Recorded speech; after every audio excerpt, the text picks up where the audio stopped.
विद्यार्थी मित्रांनो, आदिवासी विकास विभाग मधील चौकीदार पदासाठी एकदम महत्त्वाची तांत्रिक प्रश्न उत्तरे घेऊन आलेलो आहे. आदिवासी विकास विभागाच्या रिलेटेड प्रश्न आणि शासकीय आश्रमशाळा वगैरे त्यांच्या संदर्भात तुम्हाला प्रश्न विचारले जातात परीक्षेमध्ये. जवळ-जवळ याच्यामध्ये 7-8 प्रश्न विचारले जातात आणि एक प्रश्नाला तुम्हाला 2 गुण असल्यामुळे तुमचे 10 ते 12 मार्क्स या व्हिडिओच्या मार्फत नक्की होणार आहेत. सर्व मिळून प्रश्न किती आहेत? तर या ठिकाणी 350 प्रश्न आहेत आणि आजच्या व्हिडिओमध्ये आपण जवळ-जवळ 20 ते 25 प्रश्न कव्हर करणार आहोत. हा व्हिडिओचा पहिला भाग आहे. सर्व तयारी याच्यावरती करून घेतली जाणार आहे. त्यासाठी आपल्या चॅनेलला सबस्क्राईब करून घ्या. परीक्षा होईपर्यंत तर निकाल लागेपर्यंत सर्व अपडेट तुम्हाला येथेच दिले जाणार आहे. त्यासाठी सबस्क्राईब करा आणि आपला जो आदिवासी विकास विभाग चौकीदार पदाचा आपला जो स्पेशल टेलिग्राम ग्रुप आहे, नक्की जॉइन करा. लिंक तुम्हाला डिस्क्रिप्शनमध्ये देणार आहे. पुन्हा एकदा सांगतो 10-12 गुण तुमचे या टॉपिकवरती असणार आहेत. त्याच्यामुळे नक्की तुम्ही या व्हिडिओला सीरियस घ्या. ठीक आहे. आता इथं जो मेन मुद्दा आहे आपल्या व्हिडिओचा, आपण जो टॉपिक आहे तांत्रिक प्रश्न आदिवासी विकास विभागाचे आणि आश्रमशाळा यांचे बघणार आहोत. ठीक आहे. तर ते कशा प्रकारे आहे? तर इथं पहिला प्रश्न तुमच्या समोर दिलेला आहे. पहिला प्रश्न काय आहे? खालीलपैकी कोणत्या राज्य किंवा केंद्रशासित प्रदेशामध्ये कोणत्याही समुदाय अनुसूचित जमाती म्हणून घोषित करण्यात आलेला नाही? कोणत्या राज्य किंवा केंद्रशासित प्रदेशामध्ये आदिवासी समाज अनुसूचित जमाती म्हणून घोषित करण्यात आलेला नाही? तर याचं योग्य उत्तर आहे पर्याय क्रमांक डी. पर्याय क्रमांक डी आहे. बघू शकता, पंजाब, हरियाणा, दिल्ली आणि चंदीगड येथे या ठिकाणी राज्य किंवा या केंद्रशासित प्रदेशामध्ये कोणताही समुदाय अनुसूचित जमाती म्हणून घोषित करण्यात आलेला नाही. अशा प्रकारे तांत्रिक प्रश्न आदिवासी विकास विभाग आणि आश्रमशाळा याच्यावरती तुम्हाला विचारले जातील. आता दुसऱ्या क्रमांकाचा प्रश्न इथं बघू शकता, जगात सर्वात जास्त आदिवासी जमात कुठे आढळतात? तर योग्य उत्तर आहे पर्याय क्रमांक डी. पर्याय क्रमांक डी म्हणजे आफ्रिका खंडामध्ये सर्वात जास्त आदिवासी जमात आढळते. ठीक आहे. म्हणजे अनुसूचित जमाती. तिसरा प्रश्न आहे, जगात आदिवासी लोकसंख्येच्या बाबतीत भारताचा कितवा क्रमांक आहे? भारताचा कितवा क्रमांक आहे? पर्याय क्रमांक डी. तर दुसरा क्रमांक आहे. जगात आदिवासी लोकसंख्येच्या बाबतीत भारताचा दुसरा क्रमांक आहे. ठीक आहे. आता या ठिकाणी एक गोष्ट लक्षात घ्या. खूप सारे विद्यार्थी विचारतील की हे प्रश्न कुठे भेटतील, कशा प्रकारे भेटतील? तर संपूर्ण माहिती मी तुम्हाला 2 मिनिटामध्ये इथे देणार आहे. तर विद्यार्थी मित्रांनो, आदिवासी विकास विभागाच्या चौकीदार पदासाठी सर्वात बेस्ट पुस्तक उपलब्ध झालेले आहे. ज्याच्यामध्ये मी तुम्हाला सांगितलं, आता आदिवासी विकास व शासकीय आश्रमशाळेच्या अंतर्गत तांत्रिक प्रश्न तुम्हाला 350 पेक्षा जास्त तांत्रिक प्रश्न स्पष्टीकरणासहित भेटणार आहे आणि सरावासाठी नवीन 38 प्रश्नपत्रिका भेटणार आहे. जसेच्या तसे प्रश्न तुम्हाला याच्यामध्ये विचारले जातील आणि 2012ला जी चौकीदार पदाची जाहिरात आलेली होती, त्याच्यासाठी 2 प्रश्नपत्रिका, त्याच्या मागील प्रश्नपत्रिका याच्यामध्ये उपलब्ध असणार आहे. ठीक आहे. सर्व प्रश्नपत्रिका स्पष्टीकरणासहित कव्हर करण्यात आलेल्या आहे. 100% या पुस्तकाचा तुम्हाला फायदा होईल आणि तुमचं निवड यादीमध्ये नाव येऊ शकतं. हे पुस्तक सर्वत्र महाराष्ट्रामध्ये उपलब्ध आहेत. जवळच्या पुस्तक विक्रेत्याकडून नक्की खरेदी करा आणि प्रसिद्ध असे लेखक विठ्ठल नागनाथ राऊतवार यांनी हे पुस्तक लिहिलेलं आहे.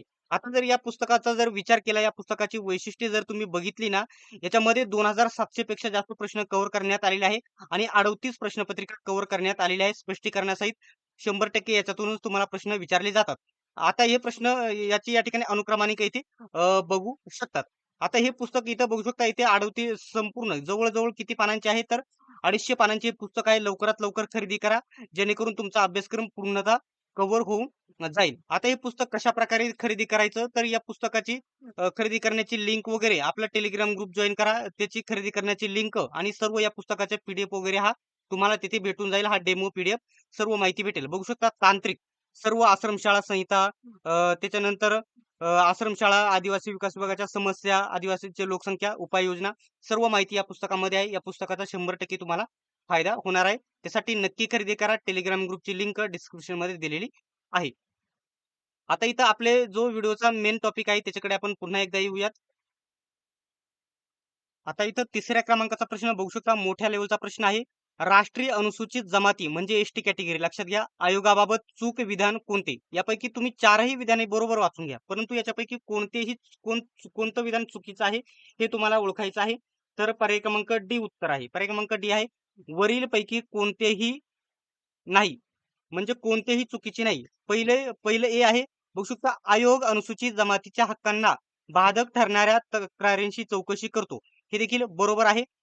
आयोग गौण वन उत्पादनाची मालकी व खनिज स्रोतांबाबतची धोरणे आखतो, हे देखील बरोबर आहे. आयोगाला कर्तव्य पार पाडण्यासाठी न्यायालयीन अधिकार देण्यात आले आहेत, हे देखील बरोबर आहे. त्याच्यामुळे कोणतेही चुकीचे नाही, सर्व बरोबर आहेत. ठीक आहे. 5व्या क्रमांकाचा प्रश्न, तांत्रिक प्रश्न तुम्ही इथे बघू शकता. 1 मे 1962 रोजी स्थापन करण्यात आलेली आदिवासी संशोधन व प्रशिक्षण संस्था म्हणजे आरटी, सॉरी इथं टी-आर-टी-आय. काय? टी-आर-टी-आय. टी-आर-टी-आय जी टी-आर-टी-आय नावाची संस्था आहे. आपण ज्याचा लाभ घेतो शिष्यवृत्तीची, ती संस्था आहे आदिवासी संशोधन व प्रशिक्षण संस्था, टी-आर-टी-आय. खालीलपैकी कोठे स्थित आहे? ही संस्था कोठे स्थित आहे? तर योग्य उत्तर आहे पर्याय क्रमांक बघू शकता बी. पर्याय क्रमांक बी म्हणजे पुणे जिल्ह्यामध्ये स्थित आहे. ठीक आहे. इथं जर बघितला तर आपण 6व्या क्रमांकाचा प्रश्न बघू शकता. वनबंधू कल्याण योजना बाबत बाबत योग्य विधान ओळखा. ही जो वनबंधू कल्याण योजना आहे, या या योजनेबाबत योग्य विधान तुम्हाला ओळखायचे आहे. तर पर्याय क्रमांक डी आहे. पर्याय क्रमांक डी उत्तर आहे. बघू शकता. वरील सर्व विधाने योग्य आहेत. तर काय आहेत ही विधाने बघू शकता. ही योजना 2014 साली केंद्रीय योजना म्हणून सुरू करण्यात आली. 2014ला हे देखील विधान बरोबर आहे. या योजनेचा उद्देश आदिवासी योजनेचे लाभ प्रत्यक्ष योजनेपर्यंत पोहोचवणे आहे. हा देखील योग्य पर्याय आहे.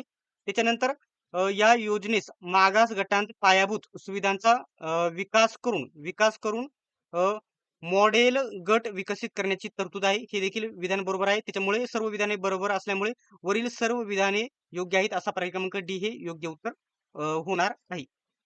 ठीक आहे. आता जर इथं बघितला पुढील प्रश्न काय आहे? अनुसूचित क्षेत्रासंबंधी भारतीय विधानांतर्गत राष्ट्रपतींना कोणते अधिकार प्राप्त झाले आहेत? कोणते अधिकार प्राप्त झाले आहेत? तर पर्याय क्रमांक डी, वरील सर्व अधिकार राष्ट्रपतींना आहेत. कोणते अधिकार आहेत? तर इथे बघू शकता. अनुसूचित क्षेत्र घोषित करण्याचा व त्यांचा दर्जा काढून घेण्याचा अधिकार कोणाला आहे? तर राष्ट्रपतीला आहे. हे विधान योग्य आहे. त्याच्यानंतर अनुसूचित क्षेत्रात वाढ किंवा घट करण्याचा अधिकार राष्ट्रपतीला आहे. हे देखील विधान योग्य आहे. नवीन क्षेत्रांचा समावेश करण्याचा अधिकार देखील राष्ट्रपतींना आहे. त्यामुळे हे देखील योग्य आहे. पर्याय क्रमांक डी, सर्व अधिकार राष्ट्रपतींना आहेत. ठीक आहे. 8व्या क्रमांकाचा प्रश्न आहे. आदिवासींच्या वन उत्पादनासाठी ट्रायफेड खालीलपैकी कोणती भूमिका पार पाडते? ट्रायफेड कोणती भूमिका पार पाडते? तर योग्य उत्तर पर्याय क्रमांक डी आहे. ए आणि बी बघू शकता. सेवा प्रदाता आणि सुलभ करता हे आहे. त्याच्यानंतर बी आहे योग्य उत्तर आहे. बाजार विकास आणि समन्वयक ही दोन्ही या ठिकाणी योग्य आहे. त्याच्यामुळे डी योग्य होईल. ए आणि बी हे योग्य आहे, पार पाडते. इथं जर बघितलं तर नेक्स्ट प्रश्न आहे. अनुसूचित जमातीच्या म्हणजे एसटी कॅटेगरीच्या विद्यार्थ्यांसाठी मॅट्रिक पूर्व शिष्यवृत्ती योजनेबाबत बरोबर विधान ओळखा. याच्यापैकी कोणते विधान बरोबर आहे? तर याचा देखील योग्य उत्तर आहे क्रमांक डी. वरील सर्व विधाने बरोबर आहेत. ही योजना इयत्ता 9वी 10वी मध्ये शिकणाऱ्या विद्यार्थ्यांसाठी आहे. बरोबर आहे. लाभार्थी विद्यार्थ्यांच्या कुटुंबामध्ये वार्षिक उत्पन्न 2.5 लाखांपेक्षा कमी असावे. हे देखील बरोबर आहे. आणि सी म्हणजे ही 100% केंद्र पुरस्कृत योजना आहे. ही देखील बरोबर आहे. त्याच्यामुळे पर्याय क्रमांक डी योग्य उत्तर आहे. इथं जर बघितलं तर 10व्या क्रमांकाचा प्रश्न तुमच्या समोर आहे.